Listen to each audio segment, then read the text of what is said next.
Hello, homies, and a very warm welcome to Homeopathy Hangouts.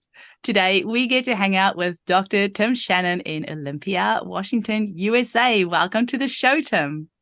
Thank you. It's really lovely to have you on because I've asked you to come and speak on a topic that I am really passionate about learning more about, polarity analysis.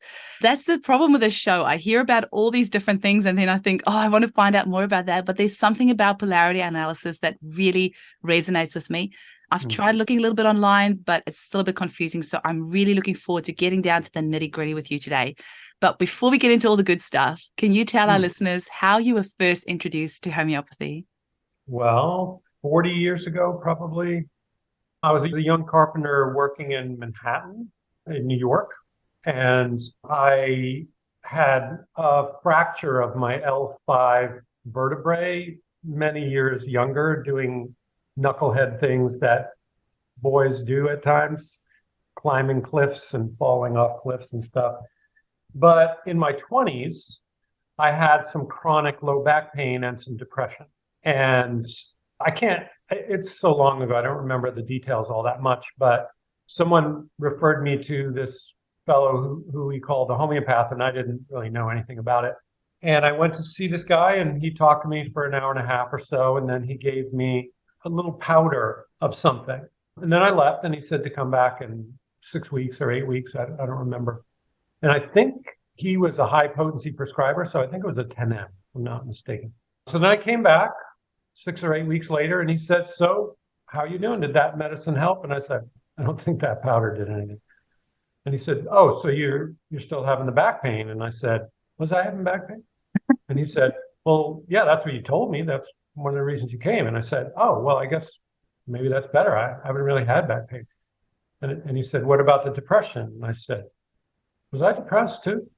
He goes, "Well, those were the reasons you said you were coming." And I was like, well, okay, I guess I'm not doing so bad then. I had to mute myself because I was laughing so hard in the background because homeopaths can relate to exactly that story, hey?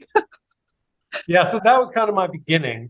That kind of woke me up a bit. I started reading about it and so forth. And then maybe a decade later, I decided to go to naturopathic college, primarily to learn homeopathy, which is pretty much what I did. I went through all the courses and passed my classes and all that, but really I was meaning to be there to be a homeopath and then have the advantage of being able to order x-rays for people and, other care. So that's been a real boon for me to be able to order things and get blood work and all that kind of stuff. But yeah, that's my beginnings, humble as they may be. That's really cool that you are able to do that because as a naturopathic doctor, you obviously have all those other benefits. That sometimes I do wish that I could just order that x-ray or that blood test, whatever myself, instead of having to send them to a doctor. So amazing. Now, talk to us a bit about polarity analysis because you didn't start out with that straight away, right? You kind of did your journey and then you came across polarity analysis. Talk to us about that journey and what was it about polarity analysis? Because from what I was reading up on you, it sounds like you're almost using that exclusively now the last few years. Right. Yeah. Well, I'm a very strange case for sure, in the sense that when I went to school and started learning homeopathy, I pretty much did like what I think a lot of homeopaths do. They kind of look at the menu of homeopathic superstars in the world and say, wow, let me see what this guy's like and that guy's like. And so, I went to many Sankaran conferences that came in the area. Paul Herskew, I trained with him and his cycle and segments methodology. Henny Hudensmast, I don't know if she's German or Belgian. She would come to the States and I did several of her seminars. And then what really hooked me was, because for some of us, we find one person who we really like their whole approach. And for me, that was Massimo Mangialavori. He came to California and did an eating disorder seminar. And I was just really impressed by his kind of scholarly understanding of the sort of the nuances of the personalities of patients and what their trends were and what kind of pathology they tended to develop. And that became really my main approach for, I don't know, 15 years, maybe, something like that. But I also was a super serious homeopath and not a very good business person. So I had my own business as a naturopath doing homeopathy. And what that meant for my personality was that I was working 60, 70-hour weeks because I would see patients and then I'd be spending my weekends studying the cases to try to find that exact perfect medicine and reading through all the different plants and animals and the like. And for sure, I enjoyed some great results. I mean, patients had good responses. I had some very unusual remedies that were transformative to people, and it was very encouraging, very exciting. But the toll of working those hours started to kind of burn me out, especially when my wife moved in.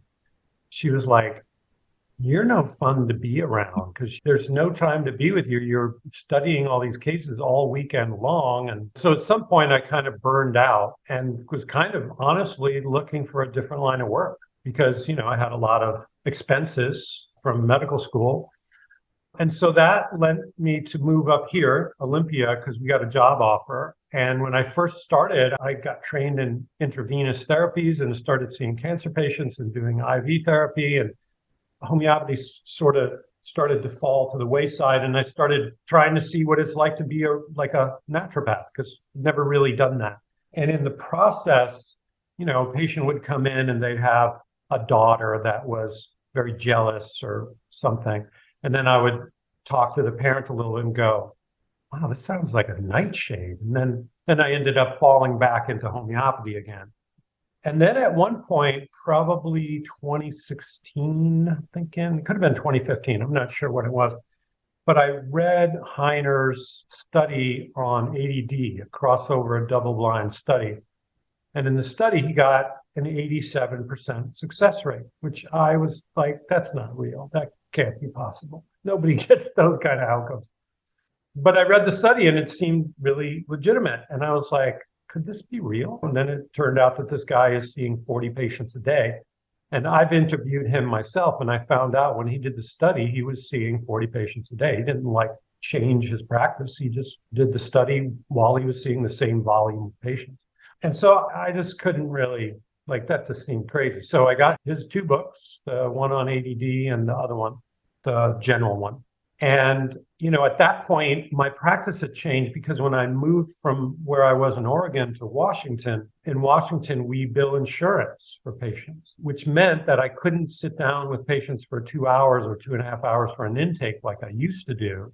So now the max I could really see a patient realistically was 60 minutes, 45 minutes for a new intake. So that kind of made me think, I wonder if this system can work.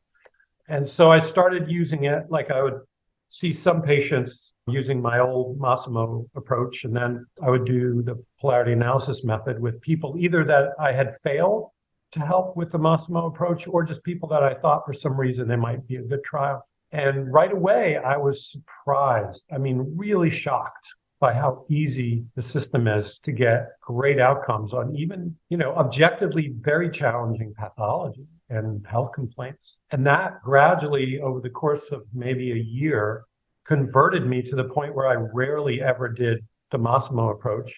I never take cases home anymore, don't have to. I can prescribe at the visit, and with generally pretty good confidence that turns out to be right. The medicine works. So for me, it's been a complete turnaround, something I never would have predicted. If you would have told me something about polarity analysis when I was deep into the Massimo approach, I probably would have laughed and said, yeah, but it's not a deep enough approach. It's not getting to the soul of the patient and the like. And it is a different animal. It's definitely a different approach. But at least in my practice, it's become just a very routine process where there's a range of different health complaints that I'm not saying I can help every one of those patients, but more often than not. I don't know what the numbers are because I've never really tracked my outcomes, so I don't know for sure. But I can say for sure that when it comes to things like ADD, migraines, anxiety, depression, those are all routinely straightforward. They're not complex cases to solve with polarity analysis. That says a lot because those are all very tricky things to treat in general in clinic, especially migraines. That's one that I find quite tricky.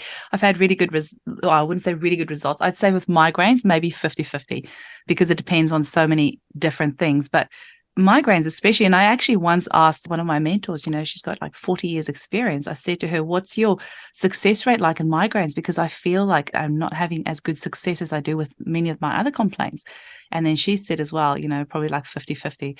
So I've got a few progesterones, a remedy I've had really good results with, adrenalinum, a few different things depending on what it is. But migraines can be really tricky to treat. And I mean, ADHD, ADD, can be a really tricky one to treat as well. So if you are saying these are just routine things that you treat, with lots of confidence and without having to take the cases home, I think a lot of homeopaths' ears are perking up right now because that, like you say, we can spend weekends, evenings.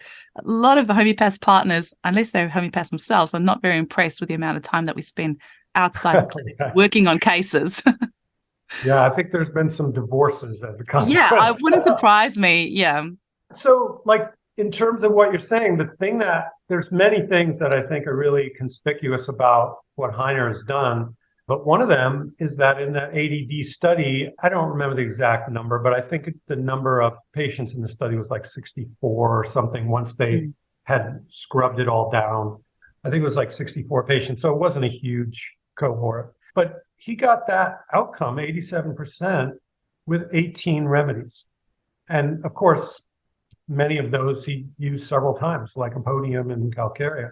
And so in my experience, a lot of times the differential using polarity analysis is, especially for ADD, it's fairly routine. You'd be surprised by how commonly Lycopodium works for kids that are aggressive or a little dictatorial with their parents. I mean, for sure, there are cases, we have our ADD kids that they pull on their bossy pants, so to speak, and tell mom what to do when they get angry and so on. And of course, your differential is broader than just Lycopodium. There's Aurum, there's Arnica, there's a bunch of medicines that can be in that ilk. But usually the number of medicines that come up are so limited, and the system, if you apply the algorithm and the guidelines and the heuristics that Heiner has built into the system, then the outcomes are pretty predictable. It's an amazing thing that I just never would have even thought of if my circumstance hadn't changed. I was working in a practice now where I couldn't see people for 2.5 hours. And then, I just happened to see this study and realized, could this be real? And then I surprised the heck out of myself to see that it actually is a real thing. Well, Tim, I think we've teased our listeners enough. Now, let's tell them what is polarity analysis, because I think many of them might not have heard what it is. So tell them what it is and what it's based on, and go from there. So polarity analysis is based on Bonninghausen's pocketbook repertory, which I never really touched. I never used prior to this. But what it is it's not, because there's also plenty of good homeopaths who are just using the TBR2 or George Demetriadis's version of the Bonninghausen repertory. I believe Heiner uses a different, more modern rewrite of the Bonninghausen's pocketbook. I think it's by a German physician by the name of Gipser, or I don't know how you pronounce his name, but I think he's the publisher of the version of the pocketbook that Heiner uses in his system. But what Heiner did was, because he's a medical doctor, and a lot of times medical doctors are acclimated to seeing high volumes of patients every day. He had been trained in the Bonninghausen's pocketbook, but he found that it really limited, using homeopathy in his pediatric practice, really limited how many patients he could see and help in a day. And he started realizing as he was using the pocketbook that there were a whole host of rubrics in the pocketbook that often would lead him away from the similmum.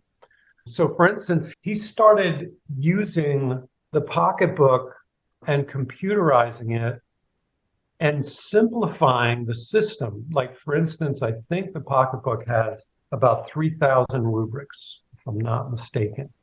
Could be wrong. But I think the whole repertory is something like 3,000 rubrics. And what he did is he used something called Bayesian analytics. which is a form of math that's based on trying to calculate the probability that a remedy, or in this case, that a particular symptom modifier or modality like getting cold aggravates or light aggravates. So any of those common modalities, he started realizing, and I think this is something he said that Bonninghausen has written about or Hahnemann has written about, is that the most important rubrics in the Bonninghausen repertory are what's called polar rubrics.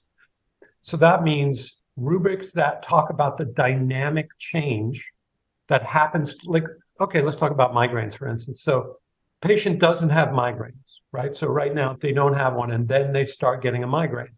So when they start getting a migraine, there's a whole range of different changes that their physiology manifests, like their eyes become photophobic. They can't bend over because bending over causes their head to pound. Some people, they notice their heart rate increases, or they totally lose their appetite.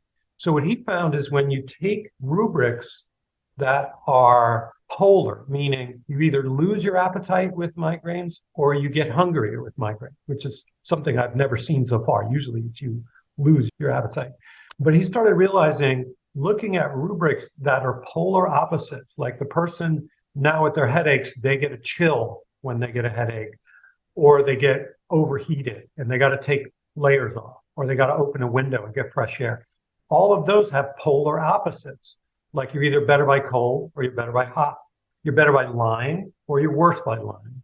And so basically he took the whole 3,000 rubrics down to about 164 that we use that are called polar green rubrics. And he had treated patients. The way he came to those is, first he started itemizing or prioritizing using almost exclusively polar rubrics because he found them to be incredibly reliable.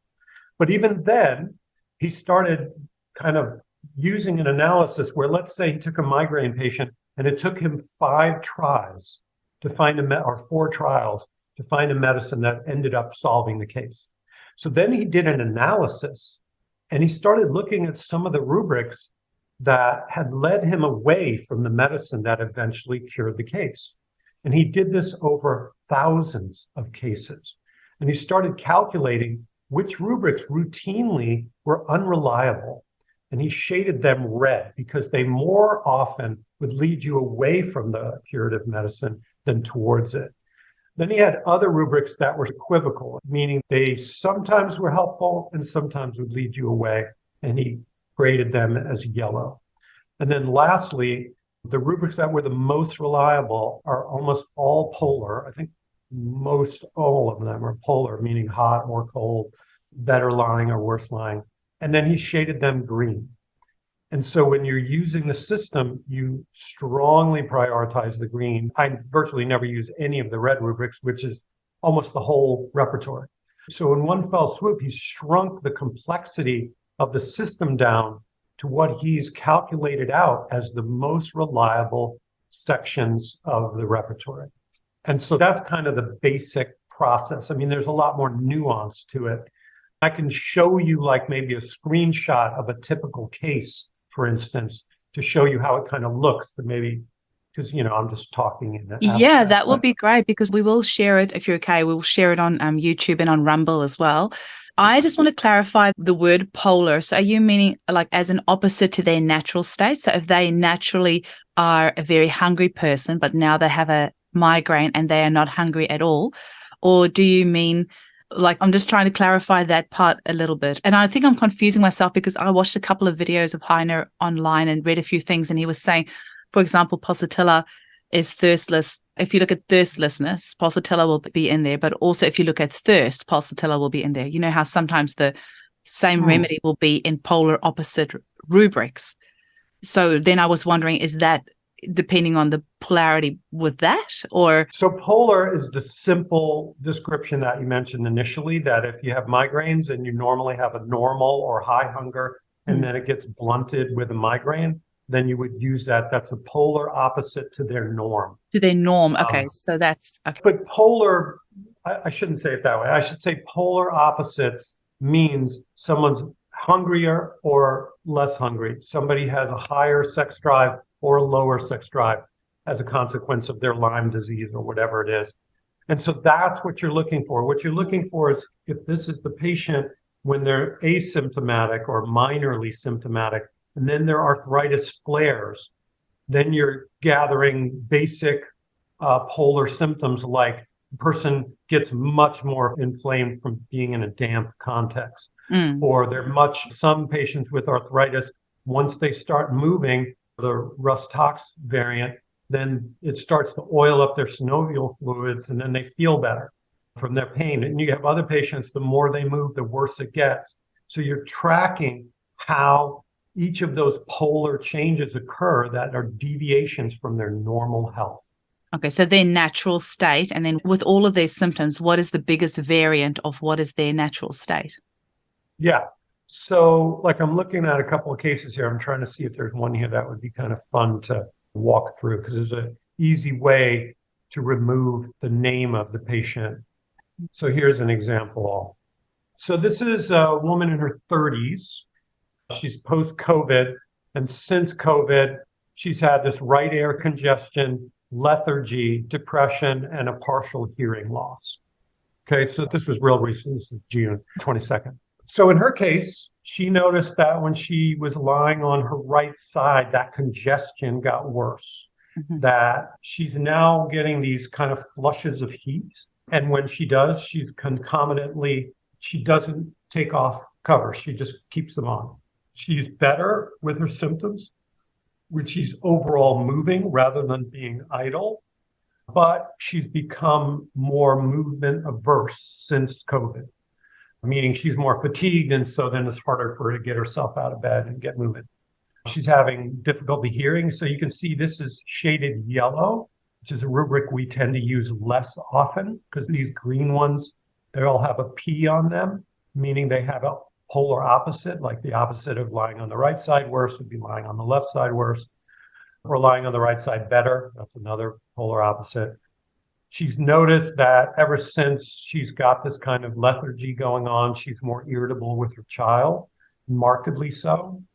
She's really lost her sex drive. When she wakes up in the morning, she wakes into symptoms. So she wakes into feeling lethargy and depression. And there's the actual symptom of depression or sadness. And she's noticed that her saliva is now increased. So in this case, when you look at it, let me try to break this down for you. So you see an array of different homeopathic medicines up here. And what you see is this gray shading and this white shading. So the gray shading shows that these remedies have been ruled out by the system because, well, let me show you an example. Let's look at Hepar, for example. First, I have to talk about the genius of a remedy versus indicators for a remedy that are more tenuous. So the grading in Bonninghausen's repertory suggests that if the grading is a 1, like lying on right side for conium is a 1, that means that in the proving for conium, infrequently lying on the right side makes it worse. Okay. But for Mag-Muir, for heat with aversion to uncover, that's been shown to be multiple times in approving. So that gets graded as a 2 by Bonninghausen. Now, heat with aversion to uncover for conium is a 3. So 3, 4, and 5 are what's referred to as the genius of that remedy. Because lots of remedies, for instance, Ignatia is also listed for heat with aversion to uncover, but only in a rare instances in provings. Whereas in conium, it's not only been shown in multiple times in provings, but it's also cured cases. So there's cases where that metric, that particular rubric, showed itself to be curative. And so one of the jobs of Bonninghausen and Hahnemann when they first started homeopathy was to try to separate the wheat from the chaff, or the signal from the noise. Like they knew that not all of the symptoms that came in approving were relevant for medicine. So they were trying to stratify the medicines by what are the characteristics that are most reliably curative. And the way they did that is by diligently underlining how frequently this patient responded, and this rubric was part of the solution. And so you can see, for instance, that Kaniam is listed as a 3, meaning genius level, meaning characteristic level for this rubric, a 4 for this rubric, and so on. So you can see how all these different medicines have a different scoring.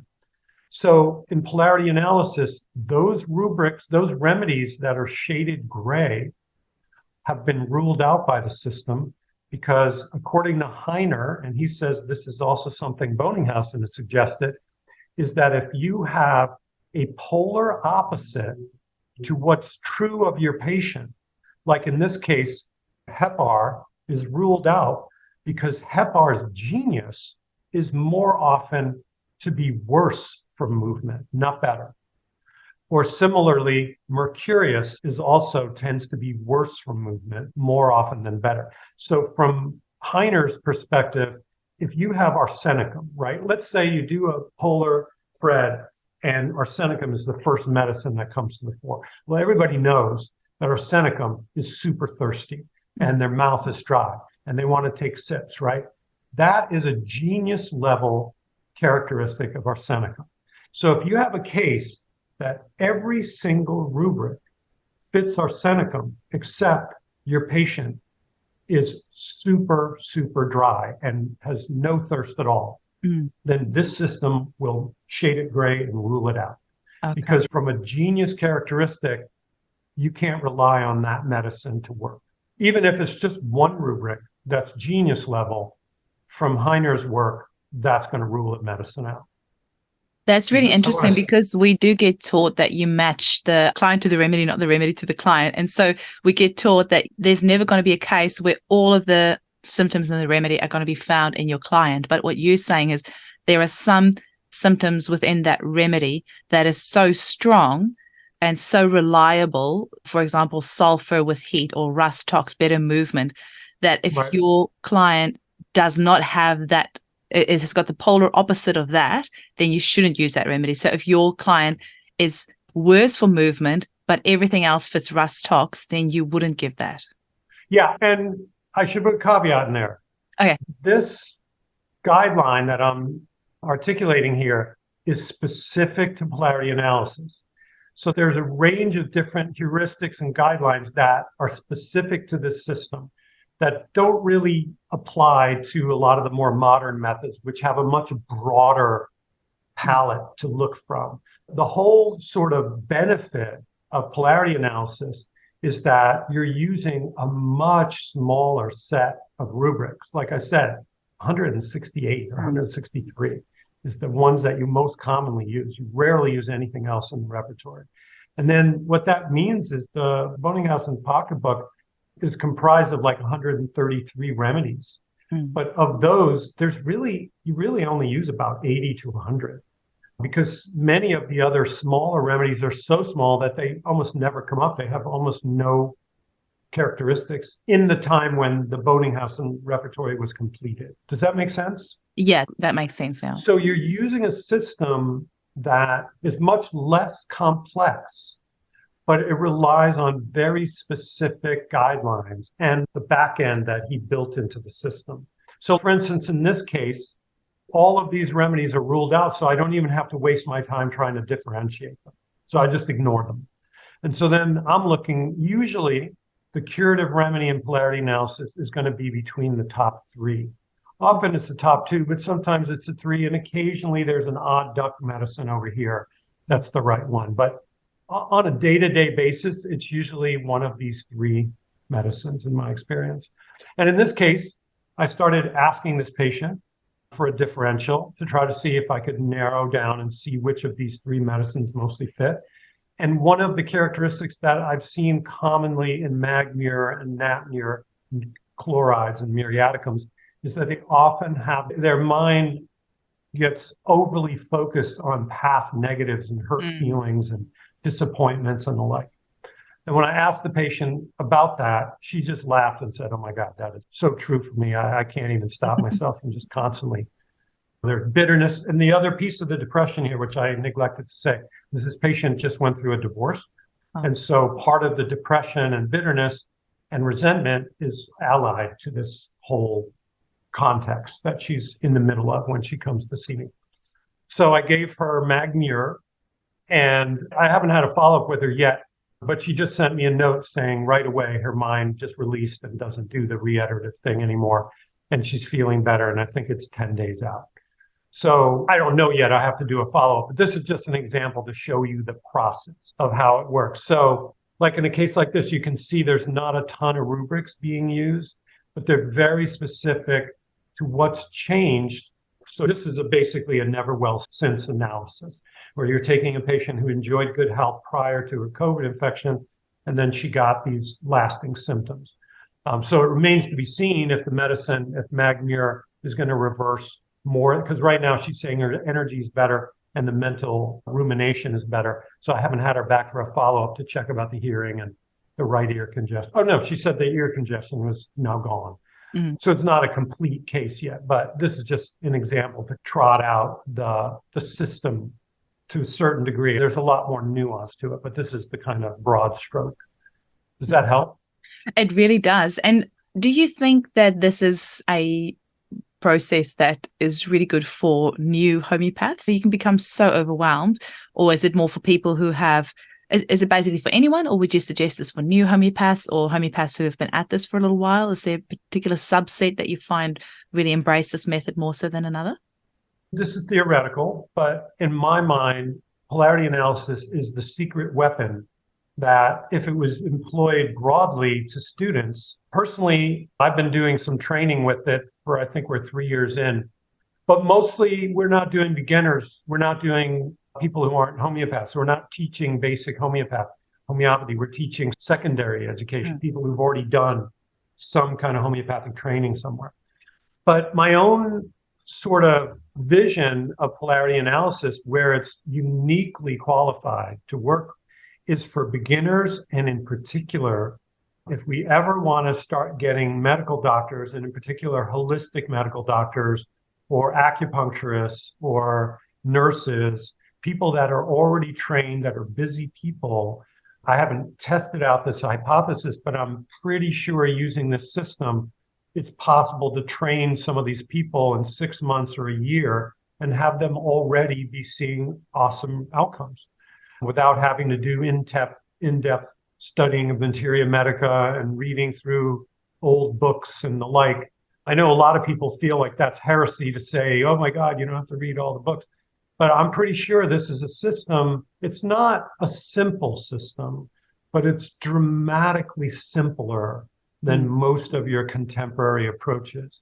And the possibility to start getting good outcomes right away is so much, in my biased opinion, is so much more likely with a method like this than using a lot of what the modern approaches like that I used to use are. I think those are forever learning new medicines. This one, you can master the system. You can get to a point where, like I say, it's routine that you get good outcomes, and it's not hard on you. It's very straightforward. Once you learn it, it's 6 months or a year for you to kind of grok the basics. And then a lot of what you have to do if you're a homeopath, you have to actually leave aside your old assumptions. So some of the slowness of learning it is actually, especially when I'm teaching people, is they often make the mistake of using polarity analysis and without thinking about it, adding some of their own training, which then ends up cluttering their spread and makes it more complex than it really should be. And then they don't get the good outcome. Like I said, we haven't started teaching polarity analysis to beginners, people who've not trained in homeopathy yet. But my theory is that it would be like the cat's meow, the ultimate tool to really on-ramp beginners, either people who want to be professional homeopaths or people who are licensed providers who are busy and they're not going to spend 3 years or 4 years going through these long, in-depth trainings. So that's kind of my sweet spot, I think, that polarity analysis can provide. I particularly like it. And I know from reading that it can be used for acute and chronic, but it sounds like it's recommended to start off just using it on your acute cases. And once you're comfortable with it, move on to your chronic cases. But I particularly like it. We're right in the middle of cold and flu season here down under at the moment. And I particularly like it from that aspect because I can go around in circles sometimes trying to find an acute remedy for a client. And we should all be able to prescribe an acute remedy in under half an hour, I say. We shouldn't, for acute, be able go sit for hours and repertorize that. That client is sick now. You should know within half an hour what remedy to give that person, and you should confidently be able to give them a backup remedy in case the first remedy doesn't work. So that's part of polarity analysis really appeals to me, because especially when it comes to coughs and coryzas and flu type symptoms, we have hundreds of remedies that can be helpful with that. And sometimes it can be so hard to know what to give a person. So I really like the idea of putting these symptoms in there and really focusing on, like you said, those polarity symptoms. And then you can, with really good certainty, and still, I feel like this is probably going to be that 80-20 principle where probably 80% of the cases that you do are going to work really well on this, but that 20% that needs a different remedy that's outside this 80 or 100 or so remedies that's going to come up in here, you're going to have to then go further and maybe use a different method to find the remedy for your client. But this appeals to me from the acute prescribing part particularly. Yeah, well, I have to say, from the chronic perspective, it's also just amazing for autoimmune disease and people that are having like some pretty severe ongoing chronic challenges. But yeah, so this is just a fairly straightforward example of a patient that has a post-COVID set of symptoms, plus, like I said, depression correlated to this recent divorce that she just went through or is going through now. I really like the questionnaire that comes with it as well. So you've got a questionnaire with the 160 questions that people fill out before they come in, right? Yeah, there's two questionnaires. There's a general questionnaire for all your basic health complaints, your headaches, your stomach aches, and the like, autoimmune disease. And then there's one that's specific to use for ADD, Asperger's syndrome, autism, and that kind of realm. Wow. So that one's more simplified. There's much less choices in there. But yeah, so both of those questionnaires are mostly being used, not like whenever somebody marks something off, it's just automatically true. It's basically the reason for the questionnaire is to sort of prepare the person to start using some self-observation so they become a better reporter about which modalities are true for them, that are really a part of their headache or depression or whatever. And then once we have that data, as you can see, the system will get rid of the medicines that have very low probability of solving the case, and then we'll prioritize that first few remedies. And generally speaking, the remedies in that first few, in my experience. And so that makes the differential between 3 remedies in most every case. Incredible. Sometimes just 1 remedy or 2 because it's obvious what the remedy is.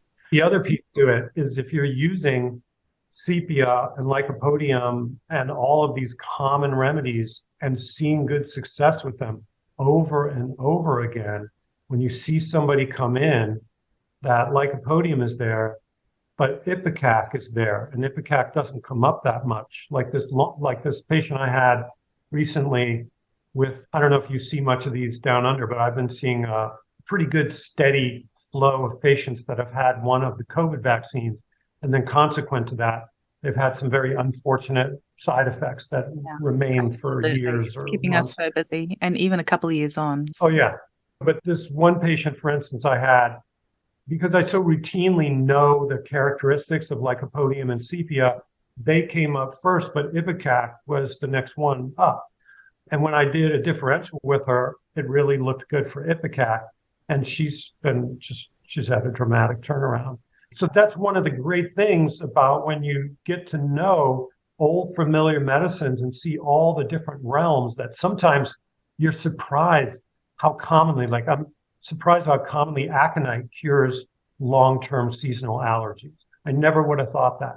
But I have many cases where aconite just ends and then years later, they don't get allergies anymore. So I'm also discovering different ways to use medicines that I thought were in this kind of keynote realm. Like I have graphites, you often think about skin cases. Well, I have great ADD cases with graphites. I have great gastroenteritis cases with graphites. You just start to learn all the different facets of those remedies, but it also helps you when a small remedy like hyoscyamus comes up. In this system, hyoscyamus is very small. Stramonium is very rarely seen. But when it comes up, or like I just had a case of somebody who came in for anxiety attacks, and to my surprise, opium came up, which almost never comes up in the system. It's very rare. And now, and this guy even had the keynote of lying, obsessions, and so on. And now he's just like, his anxiety is so much better. I never would have thought that this guy's anxiety was an opium anxiety, but the system just figured it out. So it's an amazing discovery process for me as a homeopath. And it really broadens my materia medica to get way beyond just keynotes and what we've all been taught. You have completely sold me. Where do I sign up for your course? There's a website, I think it's literally just Polarity Analysis, those two words together.com. I believe that's it. Yeah, I think I still have it up because I was looking at it last night. Let me just go double check. So for our listeners, you can go to polarityanalysis, just one word, .com, and just find out more about the courses, your 2023 schedule. It says autumn. So is that, oh, here we go, the dates. So you've got an autumn starting in September. It has the dates. We do 2 trainings, 3.5-month trainings per year. We used to do 3, but now we're doing 2. You know, the other thing is, I tell people this all the time. The way I learned polarity analysis was reading through the books and going through all the examples, like he says in the book. So you can totally learn it on your own. I would hope that the advantage of being trained through our system is that, given that I've now worked through 2,500 cases or something using the system, I have some pretty good expertise about some of the nuances and a lot of the basics. So hopefully it will make it a little faster than it took me to learn from the book. But you can learn it from the book. The books are excellent, especially if you do exactly what he says, which is what I did. He has 50 examples in the first book, the general book. And if you just do what he did, just put them into the system and read through and try to solve it yourself. I did that with all 50, and then I did it with the ADD one before I started using the system. And that was enough to get me good outcomes right away. Certainly people are welcome to join our class, but you can also learn it from the book. So amazing. And the software, so do you subscribe to the software, or can you purchase it outright, or how does that work? The software is web-based. It's something that Heiner puts up. It's $12 a month for 2 years, and then it's free thereafter. Okay. If you join our class, I think they give it to you for free for the whole class for like the first 3 or 4 months. Okay. And then you got to pay the $12 a month. Oh, amazing. Yeah. It's not very expensive that way, honestly. Tim, thank you so much for coming and blowing our minds today about polarity analysis. I'm really excited about getting started on this. Is there any final message that you want to leave our listeners with? And is the best place to get hold of you just polarityanalysis.com, or is there any other place that you prefer people reach out to you if they want to know more? I think the website is probably a good way to go. There's a woman by the name of Marjorie she's kind of my right-hand woman, I guess you could call it. So she's kind of the backup that kind of fields people who want to do the training. Or the other thing we do with the training is we do live Zoom patients. So patients unknown to me, somebody sends a patient with migraines or depression or whatever. And then I just take the case and model it and show how to build the repertory for it. And then we do all the follow-ups with the patient. So that way students can see exactly how the process gets done consistently. And any final messages you want to leave us with? I just think it's a wonderful gift to homeopathy. I hope as a community, we start picking up on systems that are easier for people to learn. I think this has really blown me away.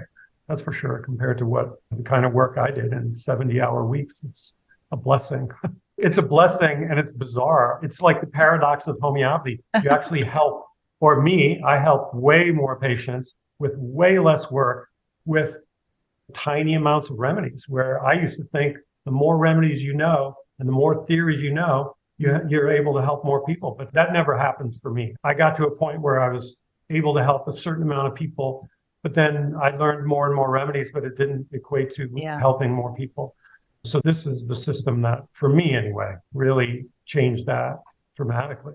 And it sounds like the core of what Hahnemann was all about, really, is like getting it back to basics. I think a lot of the provings and things that we do these days with all these unusual remedies is more for our entertainment as homeopaths, because it's fun to say, I prescribe T-Rex for somebody, or the milk of a lion, or the feather of a, whatever. It's exciting. It's exciting, but you know what? back to basics. At the end of the day, we want to help as many people as possible. And it doesn't have to be either or, of course. I think I would just say it's particularly suited for beginners who just, they want to be able to succeed right off. And yeah, one of the ways you can do that. And we've had a lot of beginners come onto our program and they were trained through some other system and they just totally dropped it. And all they do is PA and they're thrilled. They're just loving it. Especially if you're happy to have a busy practice where you're happy to be busy, seeing lots of people, helping lots of people, and this is your job. This is what you do. Yep, exactly. Yeah.